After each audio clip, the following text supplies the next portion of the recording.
Hello students, आज की video हम करने वाले हैं सीबीएसई क्लास 10 इंग्लिश की जो बुक है फर्स्ट क्लास। उसमें पोएम है डस्ट ऑफ स्नो और फायर एंड आइस। तो इस वीडियो में हम दोनों पोएम कवर करने वाले हैं, उनकी समरी। तो डस्ट ऑफ स्नो पोएम की समरी देखते हैं, मतलब कि सारांश देखते हैं।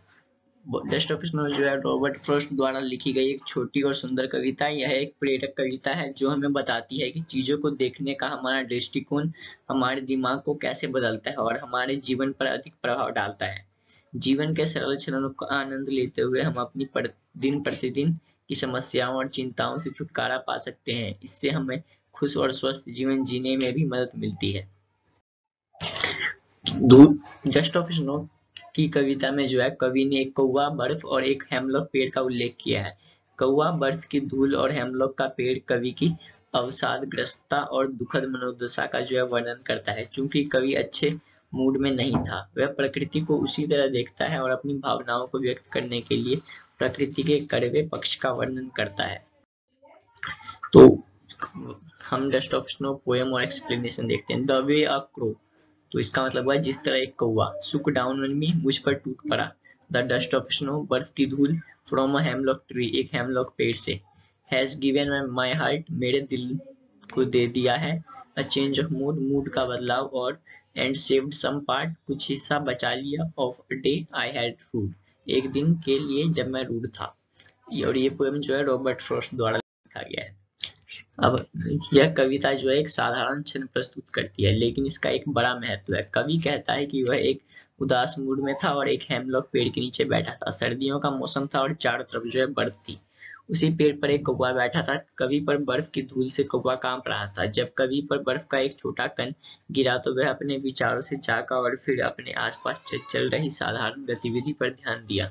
इससे कवि का मूड बदल गया। उसे अचानक एहसास हुआ कि उसने अपना समय व्यर्थ में बर्बाद कर दिया है और अब उसे अपने शेष दिन का उपयोग कुछ उपयोगी कार्य करने में करना चाहिए। यह एहसास उसके मूड को बदलता है और उसे सकारात्मक ऊर्जा से भर देता है। बर्फ की धूल धूल के हल्के बौछार से जो है उसका अवसाद और उदासी जो है दूर हो जाता है और उसका दिल खुशी से भर जाता है और वह बाकी दिनों का उपयोग अच्छे तरीके से और सकारात्मक सोच के साथ करने के लिए तैयार हो जाता है। अब हम देखते हैं फायर एंड आइस की समरी। फायर एंड आइस जो है रॉबर्ट फ्रॉस्ट द्वारा लिखी गई एक छोटी सी कविता है। कविता इस विचार को व्यक्त करती है कि दुनिया किसी दिन या तो आग से या बर्फ से खत्म हो जाएगी। यहाँ कवि ने आग और बर्फ की तुलना मानव की आत्मविनाशकारी भावनाओं से की है। आग और बर्फ की कविता जो है सुंदर वर्णन करती है कि कैसे मनुष्य अपनी भावनाओं को उन पर शासन करते हैं।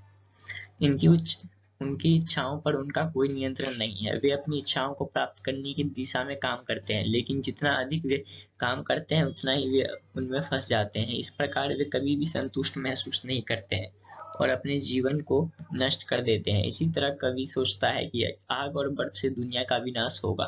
फायर एंड आइस पोयम और एक्सप्लेनेशन देखते हैं। सम से the world will and in fire, कुछ कहते हैं कि दुनिया आग में समाप्त हो जाएगी। सम से इन आइस, कुछ बर्फ में कहते हैं। For white I have tested of desire, मैंने जो चाहा है। I hold with those who favour fire, तो मैं उन लोगों के साथ हूँ जो आग का पक्ष लेते हैं। But if it had to perish twice, लेकिन अगर इसे दो बार नष्ट करना पड़ा। I think I know enough of hate, तो मुझे लगता है कि मैं नफरत के बारे में काफी जानता हूँ। To say that for destruction ice, यह कहना ही कि विनाश बर्फ के लिए इज ऑल्सो ग्रेट, भी महान है। एंड वुड सफाइस, और पर्याप्त होगी। और ये पोएम भी जो है रॉबर्ट फ्रॉस्ट द्वारा ही लिखा गया है। तो इस कविता में जो है कवि उन दो तरीकों को व्यक्त करता है कि जिससे दुनिया खत्म हो सकती है। कुछ लोग कहते हैं कि दुनिया आग से खत्म हो जाएगी, जबकि अन्य कहते हैं कि यह बर्फ से खत्म हो जाएगी। कवि कहता है कि वह मानवीय भावनाओं की उग्र इच्छाओं के बारे में जागरूक है, इसलिए वह उन लोगों का पक्ष लेगा जो कहते हैं कि आग जो है दुनिया को समाप्त कर देगी। फिर कवि फिर से सोचता है कि कल्पना करता है कि अगर दुनिया को दो बार मरना हो तो मतलब नष्ट होना हो, तो बर्फ में क्षमता है आग के समान पूरी दुनिया को नष्ट करने के लिए।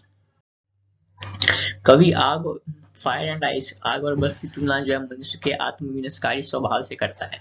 कवि के अनुसार जो है आग इच्छा, लालच और वासना के लिए खड़ी है। ऐसी भावना का कोई अंत नहीं है। जितना अधिक मनुष्य उन्हें पूरा करने की कोशिश करता है, उतनी तेजी से ये भावनाएं आग की तरह फैलती है। ये भावनाएं अक्सर मानव जीवन को प्रभावित करती है और वे उनमें फंस जाते हैं। परिणाम स्वरूप लोग अहंकारी, स्वार्थी और क्रूर हो जाते हैं। दूसरी ओर कवि ने हिम बोले तो आइस को मानवीय भावनाओं से के कठोर, घृणित और घृणित पक्ष के रूप में वर्णित किया है। लोग कठोर हो जाते हैं और दूसरों की भावनाओं और भावनाओं की परवाह नहीं करते हैं। वे दूसरों के सुख और दुख के प्रति उदासीन है। इस प्रकार कवि का कहना है कि चूंकि बर्फ और आग दोनों ही इतनी तेज गति से बढ़ रही है कि दुनिया जल्दी खत्म हो जाएगी, या तो आग से या बर्फ से। कविता एक सुंदर संदेश बताती है कि मानवीय भावनाएं उन पर शासन करती है। यदि मनुष्य अपनी भावनाओं को नियंत्रित नहीं करते हैं तो वे अपने जीवन को बर्बाद कर देंगे और इसे अराजकता के कगार पर ला देंगे। तो इसी के साथ हमारी वीडियो होती है खत्म। अगर आपको वीडियो पसंद आए तो लाइक शेयर सब्सक्राइब करें। तब तक के लिए बने रहे हमारे साथ। मिलते हैं अपनी अगली वीडियो में।